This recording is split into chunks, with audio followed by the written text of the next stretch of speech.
Belarus is a country that an average Western European knows nothing or very little about. Viber, World of Tanks, Masquerade are only a few examples of how creative Belarusians are. Natural treasures like Belowежskaya Puszcza, which is the primeval forest on the border with Poland, beautiful Broslo lakes, and finally great historical sites prove that the country is definitely worth visiting. And not only to see what Belarus is like now, but also to learn the country's history.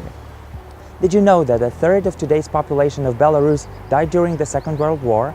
My name is Andrew Robel, and I am Editor-in-Chief of Emerging Europe. I have come to Minsk to investigate what foreigners who live and work in Belarus say about the country. Join me.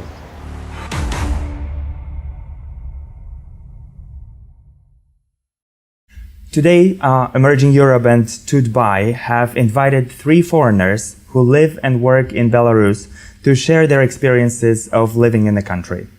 Ian Fox, Deputy Head of Mission at the British Embassy, Philip Brunner, CEO at Stadler, a Swiss manufacturer of rail trains, and Dr. Klaus Bayer, leader of the European Union's MOST project and former chairman of the German-Belarusian Business Club. Gentlemen, how long have you been living and working in Belarus? Ian. I've been here for 6 weeks. Philip. I've been here for over 4 years. Klaus? Well, more than 20. So you're a grown-up here. Yeah. Ian, you've been here, well, you are like a newborn baby here. When did you actually find out that you would be coming to Minsk? Okay, well, I applied for the job here as Deputy Head of Mission over a year ago. We have a competition in the Foreign Office for jobs. So I went through a selection process. So I knew probably towards the end of 2015. And what was your reaction when you first came here? When I first came here, I was really impressed. It helped that I arrived on a beautifully sunny day. I was living in Warsaw, so I drove here. And driving through the countryside, arriving here in Minsk, I was really, really pleasantly surprised with everything that I saw. Philip, 4 years. What's your story? How did you come to Belarus? I was responsible for, let's say, foreign or for infrastructure projects, for building up new construction sites and maintenance sites in the group Stadler. I spent time in India. After that, I lived in Algeria. And my third project in my career at Stadler was then Belarus.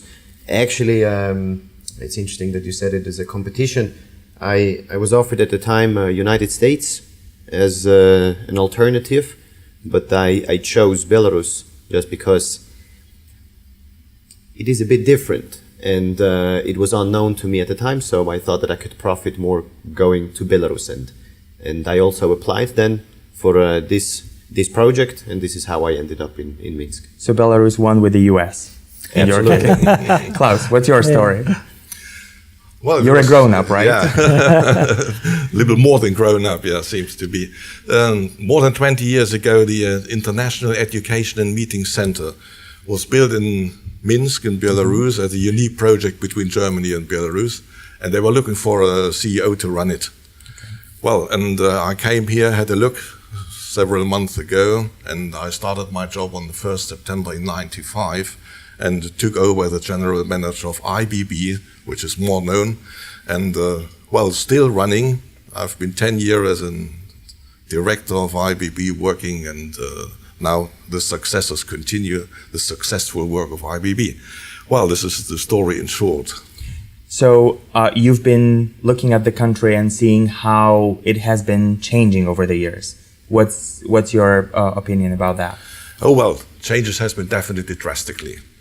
When I came here, it was more post-Soviet, or we may even say Soviet, from the whole conditions, supply, work with the authorities, running a private business under these conditions, especially a business of services, conferences, hotel, restaurants, was quite difficult. These times have changed drastically. Well, now you may work by far more democratic and, let's say, more civilized, more to our style of running business, and also the life conditions have definitely improved within these 20 years.